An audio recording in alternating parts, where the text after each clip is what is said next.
Good morning, class. Today we will read further this lesson. Let's start. You have seen that one way of increasing production from the same land is by multiple cropping. आपने देखा कि एक ही जमीन के टुकड़े का उत्पादन बढ़ाने के लिए एक तरीका बहुविध फसल प्रणाली यानी कि multi cropping system. The other way is to use modern farming method. और दूसरा है कि हम आधुनिक जो कृषि विधियां हैं उनका हम प्रयोग करें फॉर हायर याइल्ड, उपज को बढ़ाने के लिए. Yield is measured as crop produced on the given piece of land during a single season. उपज को भूमि के किसी एक टुकड़े में एक ही मौसम में पैदा की गई फसल के स्वरूप मापा जाता है. Till the mid 1960 the seed used in cultivation were traditional ones with relatively low yield. 1960 के दशक में के मिडल में जो खेती थी वो पारंपरिक बीजों का प्रयोग उसमें किया जाता था और उपज क्या होती थी, कम होती थी. Traditional seeds needed less irrigation. जो ट्रेडिशनल सीड्स होती थी उनको सिंचाई की कम आवश्यकता होती थी. Farmers used cow dung and other natural measures as fertiliser. और जो किसान थे वो उर्वरक के रूप में गाय का गोबर और दूसरी जो प्राकृतिक खाद है उसका यूज करते थे. All these were readily available with the farmers who did not have to buy them. यह सब किसानों के पास तत्काल ही उपलब्ध थे, इनको खरीदना नहीं पड़ता था, कहीं से उनको लाना नहीं पड़ता था, खरीदना नहीं पड़ता था. The green revolution in the late 1960 introduce the Indian farmer to cultivation of wheat and rice using high yielding varieties of seeds HYV. तो इसका मतलब है हाई याइल्डिंग वराइटीज सीड्स. इन्होंने बताया है कि 1960 के दशक के लास्ट में जो ग्रीन रेवोल्यूशन है, हरित क्रांति है, उसने भारतीय किसानों को अधिक उपज वाले जो HYV सीड्स हैं उनके द्वारा गेहूं और चावल की खेती करने के जो नए नए तरीके थे वो सिखाए.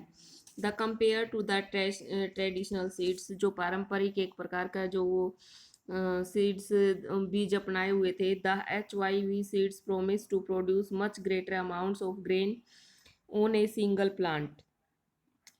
जो परंपरागत बीज थे उनकी तुलना में जो HYV सीड्स थे उन्होंने एक ही पौधे से ज़्यादा मात्रा में अनाज पैदा करने की एक आशा लोगों के मन में जगाई. एक प्रोमिस उनको लगा कि इससे ज़्यादा अमाउंट, ज़्यादा मात्रा में जो हमारी जो फसल है वो होगी.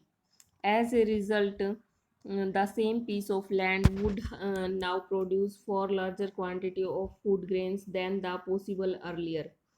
अब पहले की अपेक्षा कहीं अधिक अनाज की मात्रा उसी भूमि के टुकड़े में होने लगी. HYV seeds however needed plenty of water and also chemical fertilizers and pesticides to produce best result.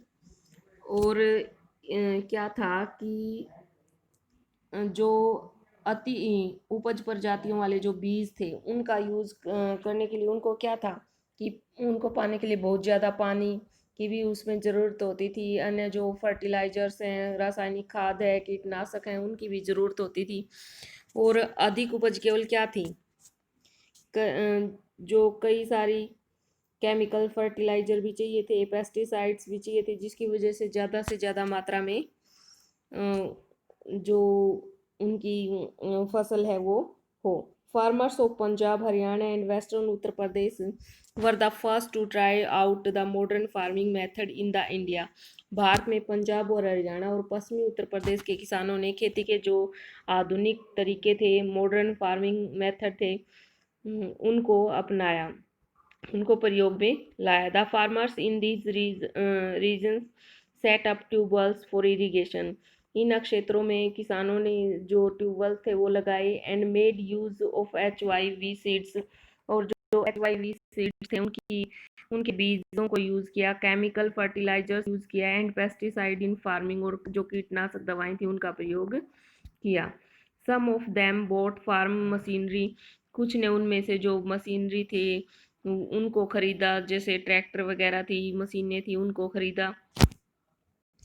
And thresher, tractor thresher which made plugging and harvesting faster, जिसने प्लगिंग और हार्वेस्टिंग को ज़्यादा तेज कर दिया, ज़्यादा तेजी से वो काम करने लगे। देवर, प्लगिंग होता है कि जुताई और हार्वेस्टिंग होता है कटाई। तो जुताई कटाई का काम क्या होने लगा, तेजी से होने लगा। They were rewarded with high yield of wheat, और उन्हें इसने गेहूं की जो ज़्यादा पैदावार थी वो उससे प्राप्त किसानों को हुई, ज़्यादा गेहूं किसानों के पास प्रोड्यूस हुए। In Palampur the yield of wheat grown from the traditional varieties was 1300 kg per hectare, और पालमपुर में परंपरागत बीजों से गेहूं की जो उपज थी वो 1300 किलोग्राम प्रति हेक्टेयर थी।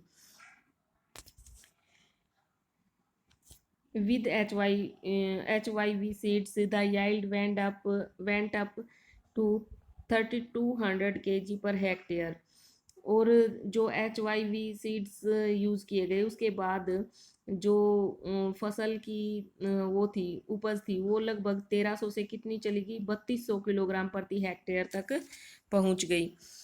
There was a large increase in the production of the wheat, और यहाँ बहुत बड़ी मात्रा में गेहूं के उत्पादन में वृद्धि हुई।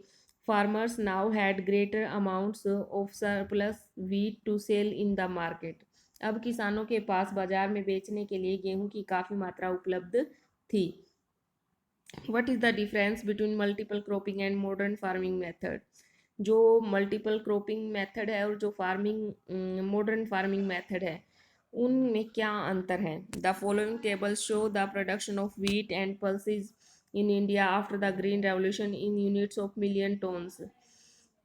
ये इस टेबल के बारे में बताया गया है कि जो ये टेबल है उसमें 1.2 जो टेबल है उसमें जो हरित क्रांति है, ग्रीन रेवोल्यूशन है, उसके बाद जो गेहूं और दाल जो पल्सेस थी, व्हीट और जो पल्सेस थी, उनके उत्पादन को करोड़ों टन तक की इकाइयों में दिखाया गया है। तो ये इसके बारे में बताया गया है यहाँ पर।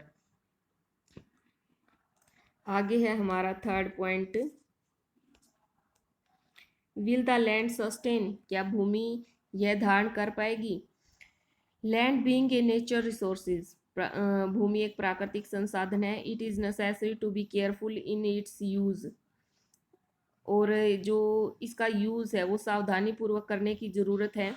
Scientific reports indicate that the modern farming method have over used the natural resources base, वैज्ञानिकों के अनुसार ये संकेत मिला है कि खेती की आधुनिक कृषि विधियों ने प्राकृतिक जो संसाधन है उसके आधार का अधिक उपयोग किया है, ज़्यादा उपयोग किया है।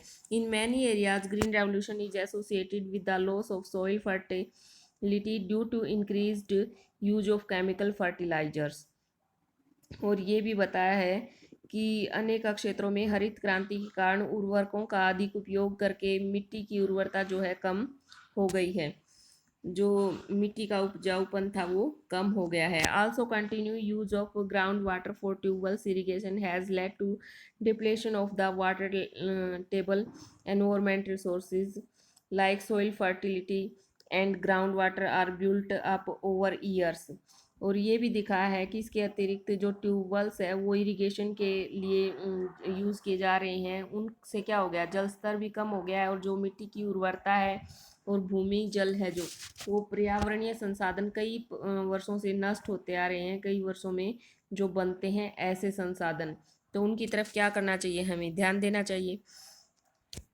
Once destroy it is very difficult to restore them, अगर एक बार ख़त्म हो गए तो दोबारा से इनको बनाना बहुत ही मुश्किल है। We must take care of the environment to ensure future development of agriculture, तो इसलिए कह रहे हैं कि जो एग्रीकल्चर है, जो कृषि है, उसका विकास सुनिश्चित करने के लिए हमें एनवायरनमेंट की भी क्या करनी होगी, एनवायरनमेंट को भी डेवलप करना होगा, एनवायरनमेंट के भी तरफ ध्यान देना होगा।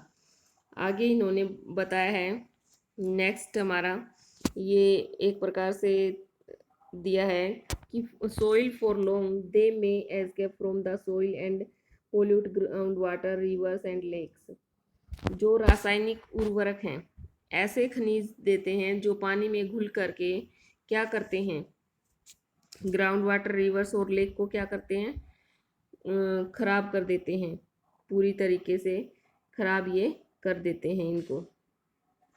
तो इसी प्रकार ये बताया है कि किस तरीके से हानिकारक हो सकता है। इसमें रिपोर्ट में ये यही बताया है। नेक्स्ट है हमारा one fourth point. Fourth point है, ये हम कल करेंगे। सो स्टूडेंट्स, हमने सेकंड और थर्ड पॉइंट आज कंप्लीट किया। आप उसको अच्छे से रिवाइज भी करें और जिस बच्चे ने नोट्स अपने नहीं किए साथ साथ वो अभी भी कंप्लीट कर लें। Thank you, have a nice day.